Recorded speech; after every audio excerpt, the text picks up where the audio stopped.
अब यहाँ तक तो हमने डिस्कस कर लिया है कि इंसुलिन रेजिस्टेंस से बचने के लिए इंटरमिटेंट फास्टिंग कैसे की जाए, उसको ड्यूरेशन को एक्सटेंड कैसे किया जाए, स्नैक से कैसे बचा जाए, और जिन लोगों ने बीच में मेडिसिन लेनी होती है वो इतना लंबा शुरू में नहीं कर सकते, तो ग्रेजुअली कैसे अपनी बॉडी को ट्रेन कर सकते हैं कि कैसे टाइम ड्यूरेशन, कैसे सब्र से काम लिया जाए, कैसे बॉडी को मजबूर किया जाए कि वो जो इंटरनल फैट की शक्ल में या जो हमारे इंटरनल स्टोर्स हैं उनको यूज़ करें ताकि हमारा मेटाबॉलिज्म जो है वो एक सही लेवल पे आ जाए।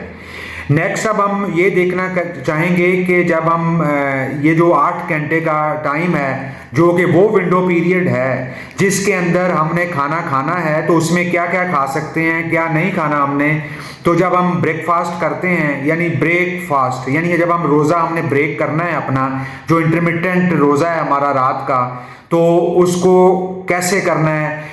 वैसे भी ब्रेकफास्ट तो एक नाश्ता हम उर्दू में कहते हैं, लेकिन नाश्ता का लफ्जी मतलब तो मुझे नहीं पता। ब्रेकफास्ट तो अपने फास्ट को ब्रेक करना है, आप करें ब्रेकफास्ट, लेकिन ये तो कहीं नहीं लिखा हुआ कि आपने ब्रेकफास्ट मॉर्निंग में ही करना है।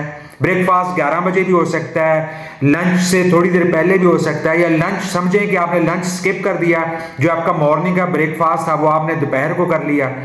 तो इस तरह करके तो ये हम टाइम एक्सटेंड कर सकते हैं, ठीक है। और अब हमने ब्रेक कैसे करना है। अब जो बेस्ट चीज़ ब्रेक करने के लिए है दोपहर के वक्त, सबसे पहले तो आप पानी पिए ताकि आपका मैदा खाली है उसके अंदर सबसे पहले पानी जाना चाहिए। फिर जैसे हमने कहा था ऑर्डर ऑफ द फूड, अब यहाँ पे अप्लाई होगा कि सबसे पहले फाइबर लें, सैलड्स वगैरह लें, आप उसको यूज़ करें ताकि आपका ज़रा मैदा फ्रेश हो, आपको न्यूट्रिएंट्स मिलें और आपकी भूख बढ़े। उसके बाद आप प्रोटीन लें, यानी अगर आप एग्स का कोई सालन है या एग्स देखना चाहते हैं या गोश्त लेना चाहते हैं, मीट आप किसी किस्म का भी खाना चाहते हैं आप उसको ऐड करें। आप बीन्स लेना चाहते हैं वो भी एक प्लांट प्रोटीन है, या आप चने हैं जैसे शामिल कर रहे हैं वो भी आप कर सकते हैं उसके अंदर। एंड पे फिर आप कार्ब्स लें, अपनी चपाती जो भी आपको टेलर करके दी हुई है आपके मॉलेज ने उसके मुताबिक यूज़ करें अपनी कैलोरीज के हिसाब से। और उसके बाद फिर आप अगर कोई छोटा मोटा कोई और चाय शाय लेना चाहें, कॉफ़ी लेना चाहें, ग्रीन टी, कहवा शहवा यूज़ करना चाहें, वो फिर उसको यूज़ करें।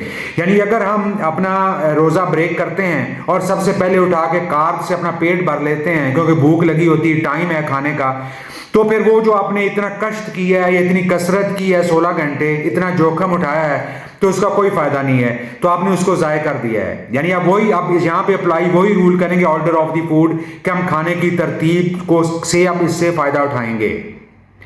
आप फिर मैं वही कहूँगा कि आप खाइए लेकिन ईट सेंसिबली, ईट हेल्दी। यही चीज़ जो है ये गेम चेंजर है इंसुलिन के अंदर, प्री डायबिटीज़ के अंदर उनको रिवर्स करने के लिए और हमारा HbA1c लेवल को नॉर्मलाइज करने के लिए।